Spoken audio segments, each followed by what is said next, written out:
নমস্কাৰ আজি দুজন মানে মোক মেছেজ কৰিছে যে দাদা 1 উইক হাতত আছে 1 উইকত কেনেকৈ সিলেবাস শেষ কৰিম বা কেনেকৈ পঢ়িম যাতে মোৰ এক্সাম ক্লিয়াৰ হৈ যায় মই ডাইৰেক্ট আপোনালোকক কওঁ যে নোৱাৰে 1 উইকত সিলেবাস কেতিয়াও শেষ কৰিব নোৱাৰে আৰু 1 উইক মাত্ৰ 1 উইক পঢ়ি আপুনি কেতিয়াও এক্সাম ক্লিয়াৰ কৰিব নোৱাৰে যদি কোনোবাই আপোনাক কৈছে পাৰিব বুলি এটো মিছা কথা কৈছে এটো পৃথিৱীৰ যিকোনো এক্সামে হওক কিয়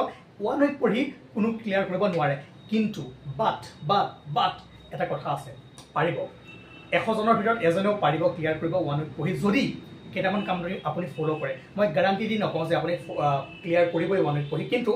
ইমান পইচা খৰচ কৰি বা ইমান দূৰলৈ গৈ এক্সাম চেণ্টাৰত গৈ যেটো পৰীক্ষা দিব যাব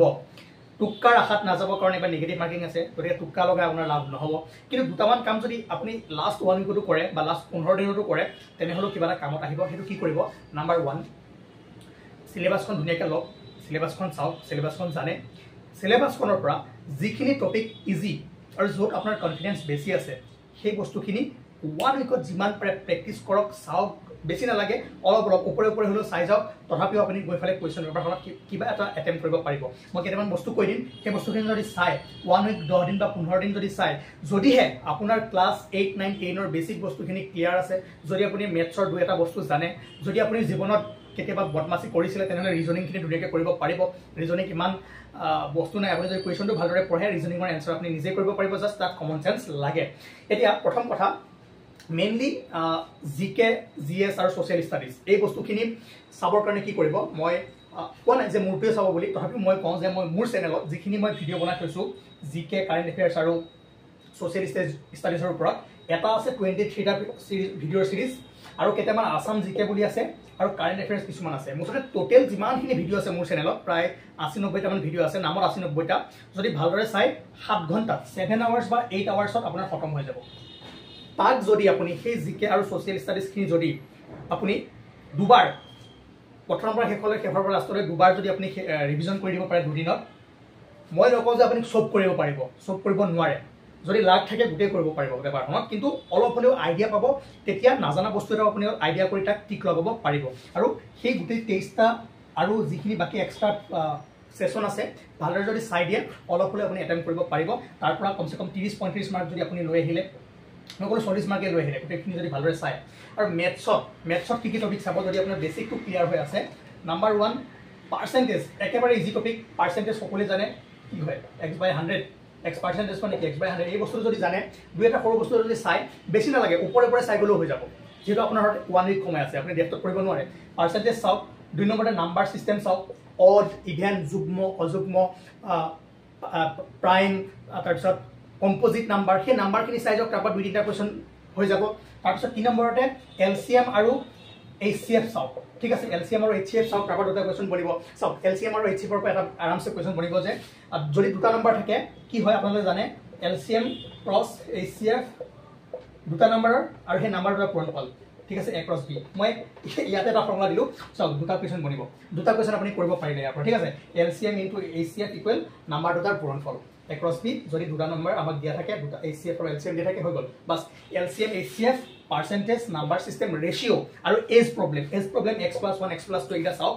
বাস ইমানখিনি যদি চাই যায় আপুনি 7-8টা কোৱেশ্চন মেথছৰ লগাব পাৰিলে 40 নম্বৰ আপুনি সোশ্যাল স্টাডি পা কৰিলে তাৰপিছত ৰিজনিং মই কৈছো আপুনি যদি জীৱনত বদমাছি কৰিছে তেনেহলে ৰিজনিংখিনি ধুনীয়াকৈ কৰিব পাৰিব আপোনাৰ যদি কমন সেন্স আছে আপোনাৰ যদি বুদ্ধি আছে ৰিজনিং কৰিব পাৰিব তথাপি মোৰ চেনেলত যাওক বঢ়িয়াকৈ ৰিজনিং যিখিনি ইম্পৰ্টেন্ট যিখিনি আপুনি বেছি সময় নালাগে জাস্ট এবাৰ চালে বুজি পাব সেইখিনি কৰা আছে তাৰ পৰা আপুনি 8-9টা কোৱেশ্চন ধুনীয়াকৈ ৰিজনিং এটেম্প কৰিব পাৰিব আৰু নিজৰ কমন সেন্স লগাই প্ৰায় 5-6টা কোৱেশ্চন আপুনি এটেম্প কৰিলে ৰিজনিংত তাৰপিছত ইংলিছখিনি গ্ৰামাৰ অলপ আহিব যদি আপুনি ইংলিছত ভাল তেনেহলে চিন্তা কৰিব নালাগে আৰু যিখিনি আপোনাৰ কি ইংলিছৰ গ্ৰামাৰখিনি ধুনীয়াকৈ কৰিলে আৰু পেছেজখিনি কি কৰিব পঢ়িব থাকিবই পঢ়ি পেলাই ধুনীয়াকৈ আপুনি কৰিব পাৰিব ঠিক আছে তো সেই কাৰণে মই কৈছো যে 1 উইকৰ কাৰণে কৈ আছো 1 উইকত আপুনি গোটেই পঢ়িব নোৱাৰে ওপৰে যদি এই বস্তুখিনি কৰে মই যিখিনি ক'লো তথাপি আপুনি ধুনীয়াকৈ 70 to 80 মাৰ্কস ধুনীয়াকৈ কৰিব পাৰি আছে ঠিক আছে 70 to 80 মাৰ্কস আপুনি ধুনীয়াকৈ কৰিব পাৰি আছে ইমান দূৰলৈ গৈ একো নপঢ়াকে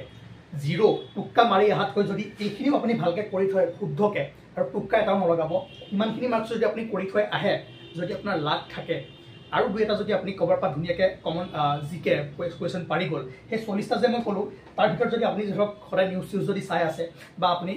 ডে টু ডে লাইফত যদি ছ'চিয়েল মিডিয়াও চাই আছে, তাৰ পৰা যদি দুই এটা বস্তু আপুনি পাই গ'ল, ইয়াতো যদি দুটামান বাঢ়ি যায়, ধৰক কেনেবাকৈ আপুনি 85-90 মান চুই দিয়ে, কাৰণ এবাৰ নিগেটিভ মাৰ্কিং আছে, মনত ৰাখিব। তেতিয়া লাক যদি ভাল থাকে, মই কৈছোঁ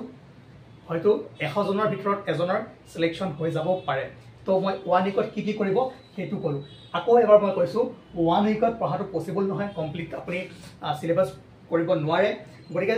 খালী হৈ যোৱাতকৈ, জিৰ' হৈ যোৱাতকৈ মই কোৱা বস্তুখিনি যদি আপুনি অলপমান চাই যায়, অকণমান পঢ়ি যায়, তেনেহ'লে আপোনাক হয়তো লাকে যদি ফেভাৰ কৰে, আপুনি পেপাৰখন এটেণ্ড কৰিব পাৰিব, আপুনি পৰীক্ষাত কি সোধে বুজিব পাৰিব। লগতে প্ৰিভিয়াছ ইয়াৰ যিমানখিনি কুৱেশ্যন আছে, যিমানখিনি কুৱেশ্যন পেপাৰ আছে, গোটেইকেইখন ছল্ভ কৰি যাওক। বেছি টাইম নালাগে, 2ঘণ্টাকৈ এদিন গোটেই পেপাৰখিনি ছল্ভ কৰক, নেটত চাই লওক। আৰু মোৰ চেনেলত যিমানখিনি ভিডিঅ' আছে জাষ্ট এবাৰ চাওক, ভালকৈ বুজিব ট্ৰাই কৰক। তাৰপাছত এক্সাম হলত গৈ কেনেকুৱা কুৱেশ্যন নাহিলেও, সেইখিনি কুৱেশ্যন নাহিলেও বা সেনেকুৱা টপিক নাহিলেও আপুনি যিকোনো কুৱেশ্যন কৰিব পাৰিব। ঠিক আছে, অ'কে। তো 1 উইক বা 10 দিনৰ কাৰণে মই এই বস্তুখিনি আপোনালোকক কৈ দিলোঁ যে এনেকৈ যদি চাই যায়, জিৰ' হৈ যোৱাতকৈ কিবা এটা হ'ব আৰু এটেম্প কৰিব পাৰিব। বাট প্ৰেক্টিকেলি যদি আপুনি মোক সুধিছে যে 1 উইকত কি পঢ়িম, কেনেকৈ পঢ়িম, তেনেহ'লে মই আপোনাক এডভাইচ দিব নাযাওঁ। কাৰণ এইখিনি মই যিহেতু কৈ আছোঁ, লগতে আপোনাৰ হাৰ্ড ৱৰ্ক লাগিব, আপোনাৰ বেছিক নলেজ লাগিব, লগতে লাক লাগিব। সেই তিনিটা লগাইহে আপুনি 1 উইকত এই কামখিনি যদি কৰে, চিলেকশ্যন হোৱাৰ চান্স আছে। আৰু যদি আপুনি এক্সট্ৰা অৰ্ডিনেৰী ষ্টুডেণ্ট হয়, আপুনি যদি বস্তুবোৰ সোনকালে বুজি পায়, তেনেহ'লে আৰামছে পাৰিব। ঠিক আছে, তো ইমানতে শেষ কৰিলোঁ। যিসকলে মোক কুৱেশ্যন কৰিছিলে এবং আশা কৰোঁ আপোনালোকে এনচাৰটো পালে। আৰু 1 উইকত যদি পঢ়িম বুলি ভাবিছে, এইখিনি ধুনীয়াকৈ মিলাওক, 10 দিনত মিলাওক। আৰু যি হয় এক্সামৰ পিছত কমেণ্ট কৰি জনাব, আৰু কমেণ্ট বক্স খোলা থাকিব, কি হয় জনাব। Thank U.